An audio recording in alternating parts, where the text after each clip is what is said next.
하나님께서 우리에게 주신 말씀은 로마서 4장 9절에서 7절까지 말씀입니다. 우리 찾으셨으면 한 목소리로 읽겠습니다. 시작. 그런즉 이 복이 할례자에게나 혹은 무할례자에게도냐 무릇 우리가 말하기를 아브라함에게는 그 믿음이 의로 여겨졌다 하노라.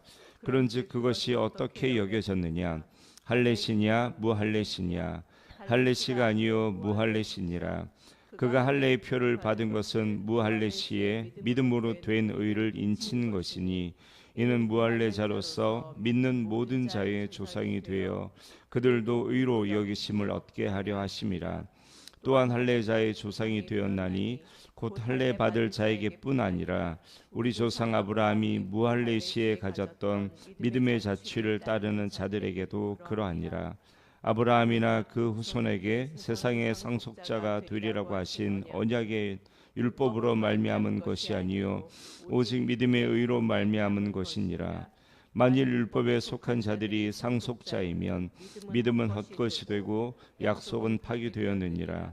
율법은 진노를 이루게 하나니 율법이 없는 곳에는 범법도 없느니라. 그러므로 상속자가 되는 그것이 은혜에 속하기 위하여 믿음으로 되나니 이는 그 약속을 그 모든 후손에게 굳게 하려 하심이라. 뿐 아니라 아브라함의 믿음에 속한 자에게도 그러하니 아브라함은 우리 사람의 조상이라. 기록된 바 내가 너를 많은 민족의 조상으로 세웠다 하심과 같으니 그가 믿은 바 하나님은 죽은 자를 살리시며 없는 것을 있는 것으로 부르시는 이시니라. 아멘. 오늘 사도가 하고 있는 이 말씀도 어제 우리가 들었던 말씀과 같은 말씀입니다. 아브라함이 의롭다함을 얻게 된 것은 전적인 하나님의 은혜라는 거죠. 창세기 말씀을 통해서 우리가 분명히 알 수 있는 것은 아브라함은 할례 받기 훨씬 전에 무려 14년 전에 오직 믿음으로 하나님께 의롭다함을 받았다는 것입니다. 그것도 오직 믿음이죠. 창세기 15장 6절 말씀을 보면 아브라함이 여호와를 믿으니 여호와께서 이를 그의 의로 여기시고 라고 말씀하시거든요. 이 전후 관계가 이신칭의의 논쟁에 있어서는 매우 중요합니다. 한번 보십시오. 유대인들은 하나님께서 자기 민족의 시조인 이 아브라함에게 주신 언약으로 자기들이 하나님의 백성이 되었다라는 사실을 알고 있습니다. 그런데 그 언약의 계승자라는 표징, 아브라함의 자손이라는 표징, 그리고 하나님의 백성이라는 이 표징으로 하나님은 할례를 명령하셨다라는 사실 또한 이들은 알고 있습니다. 그래서 이스라엘 백성들은 아브라함의 후손으로 태어나서 이 할례까지 받으면 언약의 계승자로 확정이 되는 것이고 따라서 자기들의 구원도 확정된 것이라고 이 사람들은 확신을 하고 있습니다. 그래서 이 사람들은 자기들의 행위를 일단 둘째 치더라도 아브라함의 후손으로 태어나서 할례를 받은 자기들은 선민이라는 사실, 그래서 구원이 확정된 백성이라는 사실 하나만큼은 진짜 흔들리지 않는 견고한 믿음을 가지고 있는 사람들입니다. 그리고 이방인들도 마찬가지죠. 이방인도 언약 백성이 되기 위해서는 그들도 이스라엘 백성들처럼 할례를 받아야 한다라고 굳게 믿고 있습니다. 그러니까 이방인이든 이스라엘 백성이든 하나님의 언약 안에 들어가기 위해서는 반드시 할례를 받아야 된다라는 것입니다. 이 모든 것들의 근거가 되는 말씀이 창세기 17장 10절에서 14절까지 말씀에 나와 있습니다. 너희 중 남자는 다 할례를 받으라. 이것이 나와 너희 후손 사이에 지킬 언약이니라. 너희는 포피를 베어라. 이것이 나와 너희 사이의 언약의 표징이니라. 너희의 대대로 모든 남자는 집에서 난 자나 또는 너희 자손이 아니라 이방 사람에게서 돈으로 산 자를 막론하고 난 지 8일 만에 할례를 받을 것이라. 너희 집에서 난 자든지 너희 돈으로 산 자든지 할례를 받아야 하리니 이에 내 언약이 너희 살에 있어 영원한 언약이 되려니와 할례를 받지 아니한 남자 곧 그 포피를 베지 아니한 자는 백성 중에서 끊어지리니 그가 내 언약을 배반하였습니다. 자, 이렇게 하나님께서 분명하게 말씀을 하고 있기 때문에 이거는 절대적인 명령인 거죠. 특히나 출애굽기를 봤을 때 우리 어땠습니까? 모세 같은 경우에는 하나님의 명령을 받고 이 미디안에서 애굽으로 돌아갈 때 어떤 일이 있었습니까? 둘째 아들 엘리에서를 할례하지 않았다라는 이것 때문에 모세가 죽을 뻔한 사건도 있지 않았습니까? 이 모든 것들을 너무나도 잘 알고 있는 이스라엘 백성에게 있어서는 이 할례는 굉장히 중요한 사실입니다. 그런데 이렇게 할례를 중요하게 여기는 것은 예수 그리스도를 믿는 유대인들조차도 마찬가지였습니다.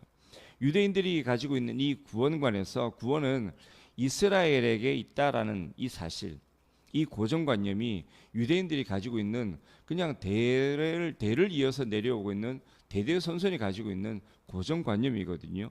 이건 율법을 통해서 구원을 받든 아니면 예수 그리스도를 믿고 구원을 받든 그건 뭐 상관없이 구원은 이스라엘에게 있다라는 이 생각만큼은 변함이 없었습니다. 심지어 예수님도 유대인이시네요. 그러니까 이방인이라고 해도 하나님을 믿는다고 구원받을 수 있는 게 아니라 할례를 받아야 했던 것처럼 예수를 믿어도 구원을 받으려면 반드시 할례를 받아야 한다라고 생각을 했던 겁니다. 할례를 받아야 아브라함의 후손으로 인정을 받는 거고, 그래야 뭐 하나님을 섬기든 예수를 믿든 구원을 받을 수 있다라는 겁니다. 그런데 지금 바울 사도는 이 모든 공식을 완전히 깨고 있는 그런 얘기를 하고 있는 거죠. 그들의 조상 아브라함 역시도 할례 받기 전 믿음으로 의롭다함을 받았다는 이 사실을 얘기를 하고 있는 겁니다. 바울이 이렇게까지 얘기를 하고 있는 것은 할례가 중요한 것이 아니라 믿음을 하나님께서 그 의롭다 하심을 얻었다라는 근거가 어디에 있는지를 분명하게 얘기를 하고 있는 거죠. 하나님께서 아브라함을 택하시고 부르신 것도 할례 전이었다라고 얘기를 하고 있는 거고요. 그를 의롭다고 하신 것도 할례 전이다. 그의 행위나 할례 같은 것을 보지 않으시고 그를 택하시고 부르시고 의롭다 하신 것이 그 행위나 할례 때문이 아니라 오직 하나님의 은혜로 하나님께서 그를 택하시고 부르신 것이고 오직 하나님의 은혜로 아브라함의 믿음 그거 하나 보시고 그를 의롭다라고 여기신 것이다. 지금 이 얘기를 하고 있는 거예요. 아직까지 예수님이 오시지 않았다면 우리도 구원을 받으려면 이 할례를 받아야만 했을 겁니다. 이건 어쩔 수 없는 거죠. 하나님께서 그렇게 명령을 하셨고 그게 명문화되어 있기 때문입니다. 하지만 주님께서 십자가 공로로 이제는 할례도 율법도 아닌 오직 은혜로 오직 예수 믿음으로 구원받게 된 것입니다. 그러니까 지금 우리가 누리고 있는 은혜는 한두 가지가 아니죠. 하나님 없는 우리에게 하나님께서 찾아오셨습니다. 구원 없던 우리가 구원을 받게 하셨어요. 그리고 이방인인 우리가 영적인 아브라함의 자손이 되어서 영원한 언약의 계승자가 된 것입니다.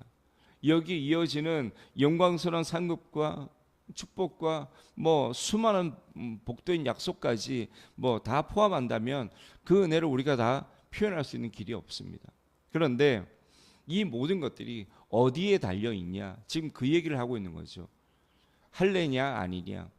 말을 바꾸면 여자분들은 우리는 할례 안 하는데라고 생각할지 모르겠는데 율법이냐 아니냐? 지금 그 얘기를 하고 있는 거예요. 믿음으로 구원을 얻는 것이냐? 이 모든 것들이 하나님 은혜로 믿음으로 우리에게 주어지는 것이냐? 아니면 율법을 통해서 행위로 우리에게 주어지는 것이냐? 지금 얘기를 하고 있는 거예요. 이게 정말 중요한 게요. 예수 믿는다라고는 하지만 지금 하나님의 은혜, 예수 그리스도를 믿는 이 믿음, 이것을 의지하는 것이 아니라 행위를 의지하고 율법을 의지하면 구원이 없다라고 지금 사도는 얘기를 하고 있는 거예요. 오늘 말씀에서도 지금 분명히 말씀하고 있지 않습니까? 지금 사도가 이렇게까지 얘기를 하는 것은 12절 말씀을 한번 볼까요?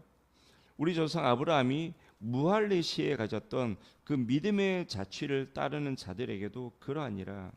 지금 하나님의 언약이 하나님께서 아브라함에게 주셨던 언약도 할례, 그러니까 행위나 율법을 따라서 그 언약이 계승되어지는 것이 아니라 그 믿음에 따라서 아브라함이 가졌던, 하나님께서 아브라함을 의롭다고 말씀하셨던 그 아브라함의 믿음, 그 믿음을 추구하는 그런 자들에게 언약이 계승되는데, 그런 자들에게 언약이 계승된다라는 것을 분명하게 말씀하기 위해서 하나님은 아브라함이 할례 받기 전, 무려 17년 전에 아브라함의 믿음 그거 하나만 보고 의롭다라고 말씀하셨다라는 이 사실을 우리에게 분명하게 얘기를 하고 있는 거예요.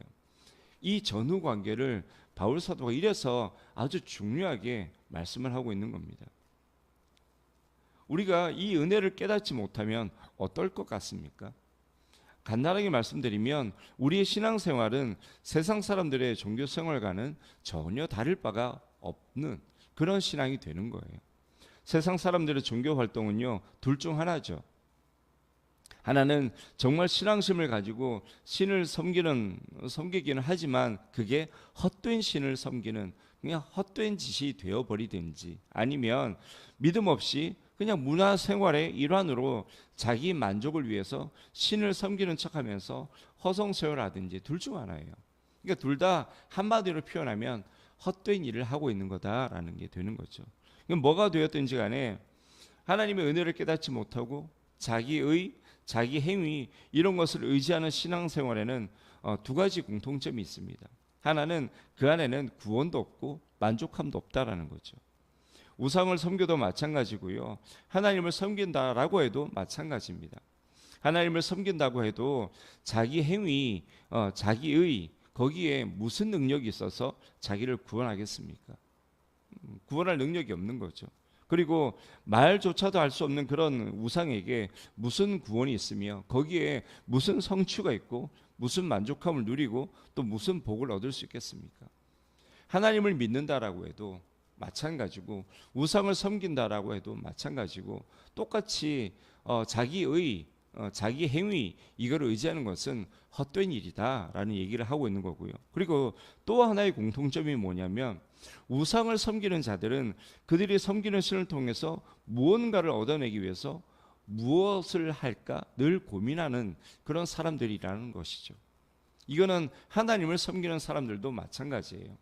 하나님을 섬기는 사람들도 우상을 섬기는 자들과 마찬가지로 자기 행위를 의지하는 사람들은 늘 무엇을 할까를 고민을 합니다. 내가 뭘 해야지 복을 받고 내가 뭘 해야지 스스로 구원을 받을 수 있고 이런 고민을 하게 되는 거죠. 우상을 섬기는 자들은 어떻습니까? 그들이 섬기는 신은 자판기와 같은 신이죠. 그래서 그 신을 만족시켜야만 뭔가가 나와요. 돈을 넣어야지 뭐가 나오는 것처럼 그 신을 만족시켜야만 뭔가가 나오게 되어 있습니다. 그리고 그들이 섬기는 신은 심술을 난 아이와 같은 그런 신이죠. 달래줘야만 간신히 뭔가를 받을 수 있는 그런 신입니다. 그리고 그들이 섬기는 신은 성질 까다로운 정신병자 같은 신이에요. 마음에 들지 않으면 그냥 다 엎어버리는 그런 신이죠. 하나님을 섬긴다라고 하면서 자기 행위, 자기 의를 의지하는 사람들이 신앙생활하는 모양이 이것과 똑같다라는 겁니다. 하나님을 우상으로 생각하는 것과 똑같다라는 거예요. 그냥 그들에게 있어서 하나님은 말로는 하나님을 섬긴다라고 하고 그들의 섬기는 신이 하나님이라고 얘기를 하지만 자기 의를 의지하고 자기 행위를 의지하는 사람들은 하나님을 우상으로 만드는 것과 똑같다라는 말씀을 하고 있는 거예요. 하지만 참 믿음을 가진 성도들은 다른 거 할 필요가 전혀 없죠. 우리가 하나님을 위해서 무엇을 할지 고민할 필요가 없습니다. 우리가 할 일은 그냥 하나님께서 우리를 위해서 하신 일을 그냥 자랑하기만 하면 되는 거예요. 성경이 그것 말고 우리에게 무슨 요구하는 게 있습니까?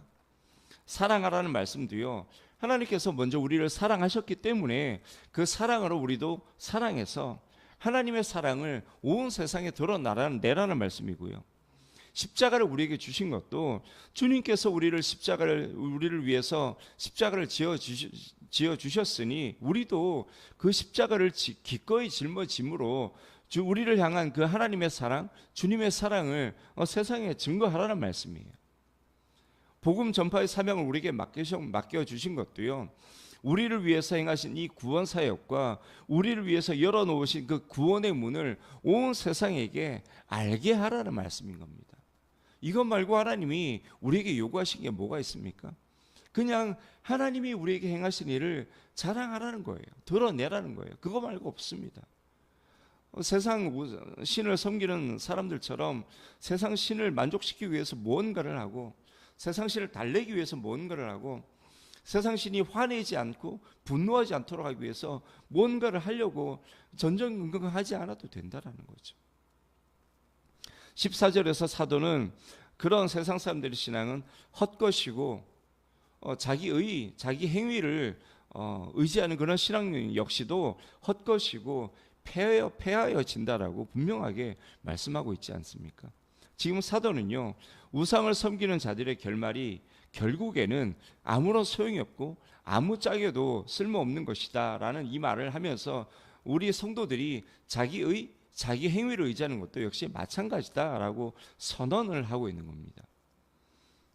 예수를 믿는 성도들에게도 분명하게 이 말씀을 하고 있는 거예요. 예수를 믿는다고 하면서도 제대로 된 구원관을 가지지도 못하면 그런 우상을 섬기는 자들과 똑같은 그런 헛수고를 하고 있는 거고 허송 세월을 보내고 있다라는 말씀입니다. 예수를 믿든 아니든 예수 없는 인생은 결국 진노밖에는 없습니다. 그게 성경을 통해서 얻게 되는 유일한 결론이죠. 그래서 지금 사도는 오직 은혜, 오직 믿음의 유일한 근거가 되는 예수 그리스도만을 붙잡으라고 말씀하고 있는 겁니다. 예수 안에 구원이 있고, 예수 안에 생명이 있고, 예수 안에 영생이 있습니다. 예수 안에 참 만족이 있고, 예수 안에 참 자유가 있고, 예수께 소망이 있는 거예요. 그 예수만 붙잡고 그 예수만 의지하며 살아가는 저와 여러분이 되시기를 주님의 이름으로 축원합니다. 아멘.